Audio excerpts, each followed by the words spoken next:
Salut l'équipe et bienvenue dans une nouvelle vidéo du Poto Sport Club, expert en rien, passionné de tout. J-4 avant la cérémonie d'ouverture des JO et on enchaîne avec la 6e vidéo de notre série spéciale Jeux Olympiques. Et j'avais tellement hâte de faire cette vidéo puisqu'aujourd'hui on va parler du sport que je suis sûrement le plus en dehors des JO parmi tous les sports que je vais couvrir dans cette série, le basket. Alors c'est pas pour autant que je prétends tout savoir sur le basket, donc encore une fois, comme d'habitude, n'hésitez pas à me faire remarquer des points que j'aurais pu oublier dans les commentaires. Et pourquoi je suis autant excité? Eh ben parce qu'on a peut-être le tournoi olympique le plus relevé de l'histoire avec pas moins de 7 nations qui peuvent rêver d'une médaille. C'est aussi la toute première campagne de l'alien Wembanyama avec l'équipe de France. Team USA qui envoie une équipe d'Avengers. Bref, on va se régaler et il y a énormément de choses à dire, avec également notre équipe féminine emmenée par Marine Johannes. Mais avant tout ça, petit retour sur l'histoire du basket français au JO. Et entre la première médaille olympique des Bleus aux Jeux de Londres en 1948 lors de la deuxième édition, qui verra la France s'incliner en finale face aux USA sur le score monstrueux de 65-21, et la médaille d'argent récoltée en 2021 à Tokyo par la Banda Batum, le basket français a ramené 5 médailles, dont 4 finales perdues. 3 pour les hommes et 1 pour les femmes, à chaque fois face aux États-Unis. Les États-Unis qui sont bien évidemment tout en haut du tableau des médailles avec 25 médailles d'or sur 32 possibles et une présence sur le podium à chaque Olympiade pour les délégations masculines et féminines. Sauf à Moscou, évidemment en 1980, jeu boycotté par les États-Unis. Alors que Wemby a clairement annoncé vouloir la médaille d'or, est-ce que c'est vraiment un objectif réaliste pour les Bleus? La super team américaine peut-elle plier face au mélange d'expérience et de talent brut français? Qui sont les autres favoris qui voudront leur part du gâteau? Marine Johannes peut-elle mener les filles à la médaille d'or? Je vous dis tout ce qu'il faut savoir sur le tournoi olympique de basket avant les JO de Paris.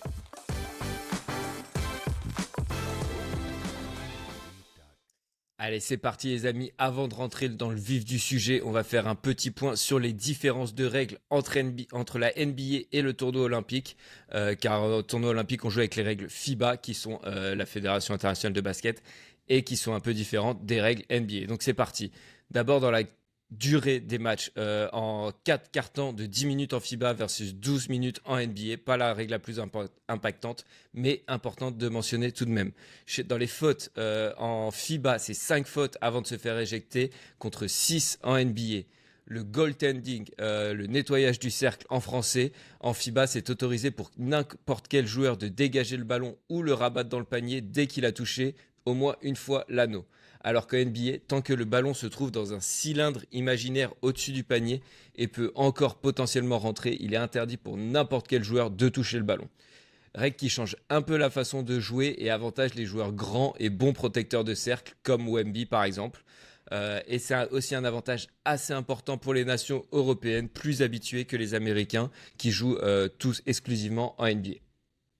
Il y a ensuite la règle des 3 secondes défensives dans la peinture. Donc c'est autorisé de rester autant qu'on veut dans la raquette en défense, alors qu'en NBA, c'est 3 secondes maximum.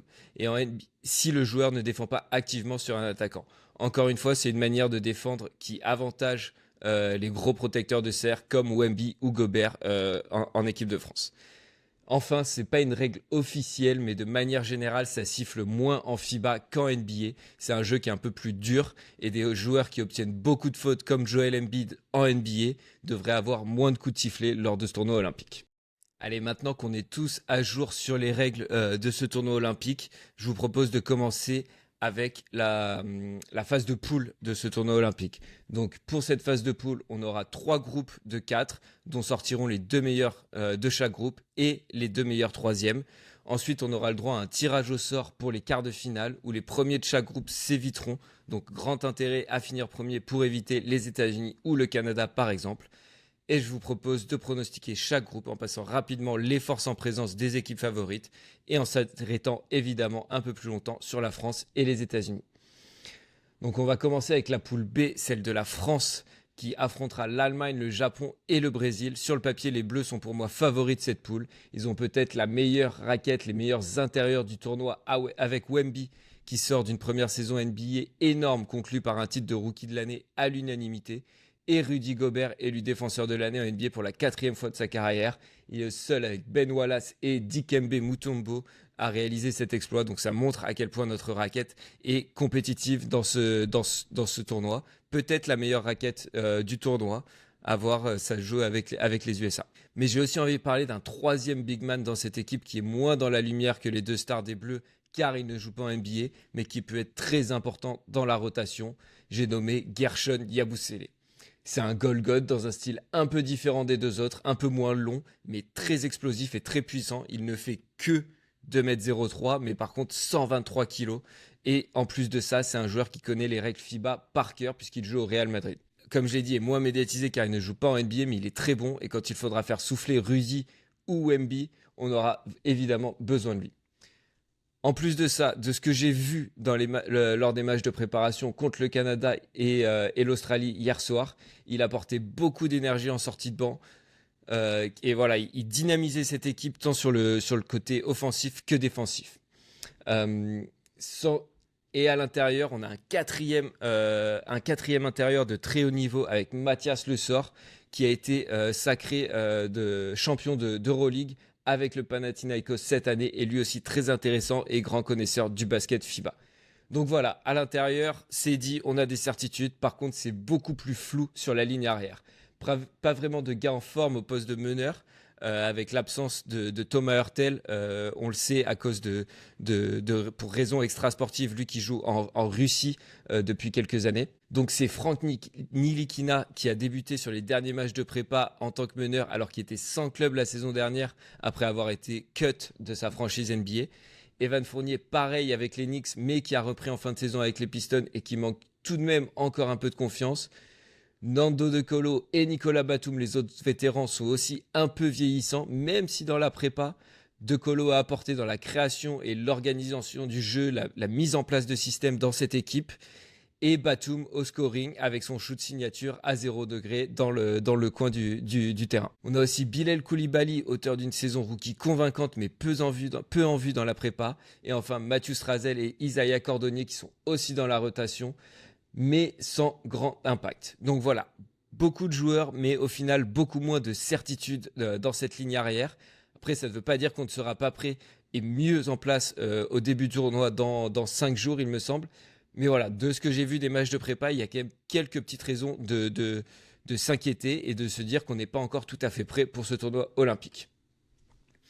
Dans la poule des Bleus, donc, on va passer à son adversaire numéro 1, l'Allemagne, championne du monde en titre qui sera emmenée par Dennis Schroeder, Daniel Theis et les frères Wagner, Moritz et Franz. Tous ces joueurs évoluent en NBA, mais c'est une des seules équipes parmi les prétendants à une médaille qui n'a pas vu son effectif grandement renforcé par des stars NBA comparé à la Coupe du Monde 2023 qu'ils ont remporté. Tous les joueurs que je viens de citer étaient déjà là, alors que les US, le Canada, la France ou la Serbie ont vu des changements significatifs dans leur NBA avec l'ajout de superstars NBA. Voilà, comme je l'ai dit, l'Allemagne sera l'adversaire numéro 1 des Bleus dans cette poule, donc il faudra s'en méfier. Eux qui nous ont aussi battus en prépa, on les a battus aussi, ils étaient diminués quand on les a battus. On était diminué quand ils nous ont battus. Donc voilà, c'est très, ça va être un match très serré et qui va être très révélateur du niveau des Bleus dans ce tournoi olympique. Enfin, on a le Brésil et le Japon qui devraient se partager les 2 dernières places du groupe. Côté japonais, les joueurs à suivre sont les joueurs NBA Rui Hachimura et Yuta Watanabe, qui pour moi fait figure d'outsider dans ce groupe. Mais côté brésilien, on a un effectif un peu moins talentueux qu'à une certaine époque, il me semble. Donc voilà, je vois tout de même le Japon finir devant le Brésil et aller chercher une victoire contre le Brésil dans leur 3e match de cette phase de poule. Donc mes pronos pour ce groupe, c'est France en 1 que je vois quand même passer face à l'Allemagne, surtout après 2 matchs face au Japon et au Brésil qui sont un peu plus abordables, qui nous permettront de nous roder avant d'attaquer l'Allemagne, qui finira 2e de ce groupe devant le Japon et le Brésil. On va passer à la poule C maintenant avec les USA. Et on retrouvera également la Serbie de Nikola Jokic dans cette poule, Porto Rico et le petit poussé qui connaît sa première participation au JO, le Soudan du Sud. On va d'abord parler de Team USA, évidemment, grand favori de ces JO et invaincu depuis 2004 à Athènes face à l'Argentine en demi-finale. Ils alignent une équipe absolument stratosphérique, peut-être même au-dessus de la Dream Team de 92. Donc je vous propose de faire une petite revue d'effectifs en commençant avec les 3 légendes de l'effectif. Évidemment, LeBron James. On ne le présente plus, le King, meilleur scoreur de la NBA, multiple champion NBA, dans les discussions du GOAT avec Michael Jordan. Voilà, pas besoin de le présenter. On a ensuite Kevin Durant, un des meilleurs joueurs de l'histoire et un des meilleurs scoreurs de la NBA. Il est d'ailleurs le meilleur scoreur de Team USA dans l'histoire des Jeux Olympiques.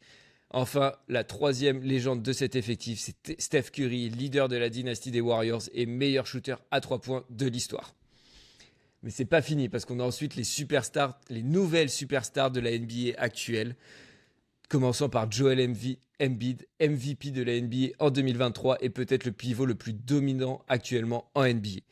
Il aurait pu jouer pour la France s'il n'avait pas décidé de nous mettre une énorme carotte à la dernière minute. Mais bon, c'est comme ça, c'est le jeu, on a ce qu'il faut à l'intérieur pour rivaliser. Ensuite, on a Jason Tatum, tout fraîchement titré en NBA avec les Celtics. Anthony Edwards, qui s'avance comme l'un des nouveaux visages de la NBA après son énorme saison avec les Timberwolves de Minnesota. Anthony Davis, un vétéran de la NBA, l'intérieur des Lakers et un des meilleurs joueurs de la ligue, autant défensivement qu'offensivement. Et enfin, dans cette catégorie de franchise player, on peut rajouter évidemment Devin Booker de Phoenix et Tyrese Haliburton. Et enfin, dans les joueurs qui auront un rôle de l'ombre plus axé sur la défense, on retrouvera Jrue Holiday et Derrick White, eux aussi titrés avec les Celtics et 2 des meilleurs défenseurs sur la ligne arrière. Et enfin, Bam Adebayo sera le dernier homme de ce roster, pivot du hit, lui aussi souvent dans la discussion pour le titre de défenseur de l'année. Et c'est fou de se dire que ces 3 gars-là vont se partager les miettes en termes de minutes et mis au placard offensivement. Alors que dans n'importe quelle autre équipe, il serait titulaire indiscutable. Donc vous l'aurez compris, les USA s'avancent dans ce tournoi avec une véritable armada et dur d'imaginer une nation venir les titiller, même s'il y a de très grosses équipes et des superstars dans beaucoup d'équipes différentes. Dans cette poule, donc je l'ai dit, la Serbie sera le principal adversaire de Team USA et elle sera emmenée par le triple MVP de la NBA et meilleur joueur du monde actuellement, Nikola Jokic. Jokic qui pourra compter sur son lieutenant Bogdan Bogdanovic, vétéran NBA, très bon arrière, à droite derrière la ligne à 3 points. Ce sera d'ailleurs le premier match dans ce tournoi pour ces 2 équipes, donc pourquoi pas la Serbie qui vient cueillir à froid les Américains pas encore complètement rodés. On y croit quand même moyennement, mais bon, on peut tout imaginer dans ce tournoi olympique de basket. Je vais pas passer trop de temps sur toutes les équipes. Je sais qu'il y a d'autres joueurs importants dans cette équipe de Serbie, donc n'hésitez pas à les mentionner en commentaire. C'est ça aussi l'esprit du Poto Sport Club, un espace d'échange entre passionnés de sport en mode un peu discussion de comptoir. Donc j'adore ça depuis le début de cette série vidéo olympique. Vous rajoutez des petits trucs, des petits points, des petits oublis que j'aurais pu avoir. Et je trouve ça vraiment top, donc n'hésitez pas à continuer. Pour finir avec cette poule, il y a Porto Rico qui avait tout de même douché les USA à Athènes il y a 20 ans, tout pile en phase de poule, et qui voudra réitérer cet exploit. Et le Soudan du Sud, bien en dessous, qui a tout de même fait vaciller les USA en préparation la semaine dernière. Donc mon prono pour cette poule, USA en 1 évidemment, Serbie en 2, Porto Rico et Soudan. Et on va finir avec la poule A, la poule de la mort qui compte le Canada, l'Australie, l'Espagne et la Grèce.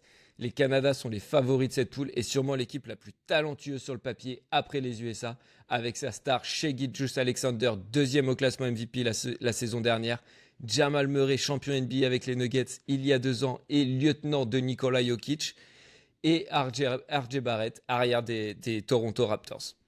On a aussi 2 chiens défensifs sur la ligne arrière avec Dillon Brooks, le bad boy des Houston Rockets, et Luguentz Dort, le coéquipier de Shai Gilgeous-Alexander à Oklahoma.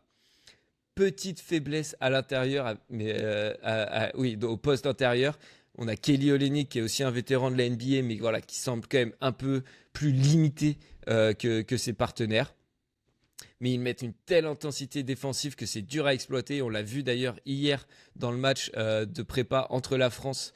Il y a vendredi soir, il me semble, entre la France et le Canada, avec les arrières français qui avaient beaucoup de mal à mettre en place leur jeu et au final à créer ce lien avec nos intérieurs, ce qui est notre point fort. L'Australie, dans ce groupe, est aussi candidate à une médaille, un mélange de jeunesse avec le nouveau visage du basket australien Josh Giddey et d'expérience avec des joueurs comme Patty Mills ou Joe Ingles. Ensuite, on a l'Espagne, toujours redoutable dans le basket FIBA, même si elle a un effectif moins solide que par le passé. L'Espagne a souvent traumatisé les Français dans les tournois FIBA internationaux, donc toujours faire attention aux Espagnols.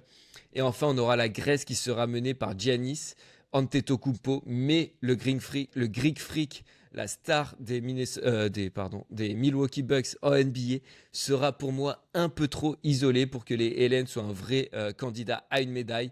Et dans ce groupe de la mort, je les vois même terminer quatrième, avec le Canada en 1, l'Australie en 2 et l'Espagne en 3. Donc voilà, avec tout ça, ça nous donne les 6 qualifiés directs. En tête de leur poule, la France, les USA et le Canada qui ne devraient donc pas s'affronter en quart selon mes prédictions. Et ensuite, en deuxième de poule, on retrouve l'Allemagne, la Serbie et l'Australie. Et enfin, pour les 2 meilleurs troisièmes, je vois Porto Rico porté par le filou José Alvarado et l'Espagne, de par son expérience en tournoi FIBA, se qualifier en tant que meilleur troisième. Vu que c'est impossible de prévoir le tableau parce que ce sera un tirage au sort pour les quarts de finale, je vais tout simplement vous donner mes favoris pour le podium, en commençant par la médaille de bronze. Et là, je sais que je vais vous décevoir et que je vais en décevoir beaucoup sur cette chaîne et qui suivent les vidéos du Poteau Sport Club. Vous le savez, pourtant, je suis chauvin. J'aurais envie de prédire une médaille d'or de la France. Mais si on reste un peu lucide et sérieux, je ne vois la France s'arrêter en demi-finale, mais tout de même remporter une médaille. Pour cette médaille de bronze, on aurait pu penser à d'autres équipes comme la Serbie ou l'Allemagne qui ont les armes pour prétendre au bronze. Mais si on doit les jouer dans une petite finale, je nous vois quand même au-dessus. Bien que ces équipes nous aient battus sur la prépa, pour un match pour une médaille, ça sera un contexte différent avec une Accor Hotel Arena en fusion, tout ça. Donc je nous vois passer sur un match pour la 3e place face à une de ces équipes. Malheureusement, pas mieux que le bronze au vu de la préparation un peu inquiétante avec ces 4 défaites de suite et des petits doutes qui en ressortent. Alors oui, ce ne sont que des matchs de prépa et on devrait avoir 2 matchs abordables pour se mettre en route en poule avant d'affronter l'Allemagne. Mais on a quand même 4 défaites de suite face à l'Allemagne, la Serbie, le Canada et l'Australie pour conclure notre préparation hier soir. Et au-delà de ces défaites, j'ai trouvé un manque de lien entre la ligne arrière qui a du mal à trouver nos intérieurs qui sont notre point fort et qu'on peine à exploiter. Et aussi beaucoup de mal à mettre en place des systèmes offensivement. Peut-être qu'on se cache un peu aussi, on cache un peu notre jeu en préparation et qu'on verra beaucoup plus Wemby dans des systèmes dessinés pour lui une fois que le tournoi aura commencé. Et enfin, dernier petit point négatif sur cette équipe de France, je trouve qu'on a beaucoup de mal à remonter les ballons sur des défenses extérieures agressives comme celle du Canada dont on a parlé avec Dillon Brooks et Lou Dort. Donc voilà, j'espère de tout cœur me tromper sur cette prédiction et voir les Bleus de Wemby, Gobert, Batum, Fournier ou de Colo se battre pour l'or en finale face aux USA. C'est la finale dont tout le monde rêve pour le storytelling avec Wemby et pour tourner la page d'une génération qui a marqué le basket français. Je passe évidemment à Batum, Fournier, De Colo, etc. Voilà, maintenant on va passer à la médaille d'argent qui selon moi devrait revenir au Canada, qui a vraiment une équipe ultra solide et ultra talentueuse sur le papier. Shai Gilgeous-Alexander qui a pris beaucoup d'expérience cette année en finissant premier de la saison régulière avec Oklahoma. Il y a Jamal Murray aussi, champion NBA, donc sur les lignes arrière ça va être très solide offensivement avec ces deux-là, mais aussi défensivement avec Dillon Brooks et Lou Dort. Donc c'est une équipe qui est très complète et je pense même qu'ils peuvent rivaliser avec les Américains sur un match si tous les éléments sont un peu en leur faveur, qu'ils ont une réussite au shoot qui est très bonne sur ce match, des coups de sifflet par-ci par-là qui vont dans leur sens, Dillon Brooks qui peut rentrer dans la tête d'un joueur américain avec ses provocations. Donc voilà, pourquoi pas même venir inquiéter les Américains pour la médaille d'or. Mais malgré tout ça, je vois quand même les USA remporter l'or olympique pour la 5e fois consécutive. Bien que le niveau se soit clairement resserré depuis quelques années, les USA envoient une équipe absolument stratosphérique à Paris. Et ils ont l'intention, ils sont clairement là pour envoyer un message fort à toute la planète basket. J'ai l'impression qu'il n'y a aucune faiblesse dans cette équipe, avec en plus l'ajout de Joel Embiid à l'effectif naturalisé pour l'occasion au poste de pivot. Ce poste de pivot qui pouvait être la seule toute petite faille dans cette équipe et qui n'en est plus un maintenant avec l'ajout du peut-être meilleur pivot de la ligue avec Nikola Jokic. Le seul potentiel problème que je vois sera comment faire jouer toutes ces stars ensemble, partager le scoring avec des mangeurs de ballon comme Anthony Edwards, comme Kevin Durant, comme Devin Booker, et j'en oublie certainement. Gérer les égos également. Mais bon, je pense pas que cela les gêne bien longtemps, vu l'expérience de ces mecs-là, la soif de victoire, etc. Je pense que voilà, les USA ne vont pas être gênés très longtemps. Ils trébucheront peut-être en phase de poule à un moment sur la Serbie, pourquoi pas. Mais bon, je les vois quand même dominer assez. Dominer, pas largement, mais dominer ce tournoi olympique face au Canada en finale. Ouais les amis, maintenant je vous propose de passer au tournoi féminin. On va pas faire ça autant en détail avec toutes les phases en décortiquant les phases de poule, etc. Mais j'ai envie de m'arrêter car la France est aussi candidate à une médaille. L'équipe de France sera emmenée par Marine Johannes qui sera un élément clé de la sélection de Jean-Aimé Toupane. La Française évolue en WNBA, homologue féminin de la NBA depuis 2019 au New York Liberty, avec qui elle a atteint les finales perdues face aux Las Vegas Aces en 2023. En parallèle, elle joue aussi avec l'Asvel, avec qui elle remporte le championnat de France et l'Eurocoupe en 2023, en étant élue, d'ailleurs, il me semble, MVP de la finale en 2023. Voilà, dites-moi si j'ai raison en commentaire, mais il me semble que c'est ça. En 2023, par contre, elle reste sur des petits conflits avec la fédération et l'entraîneur de l'équipe de France, car elle est écartée de la sélection à cause de ce petit conflit.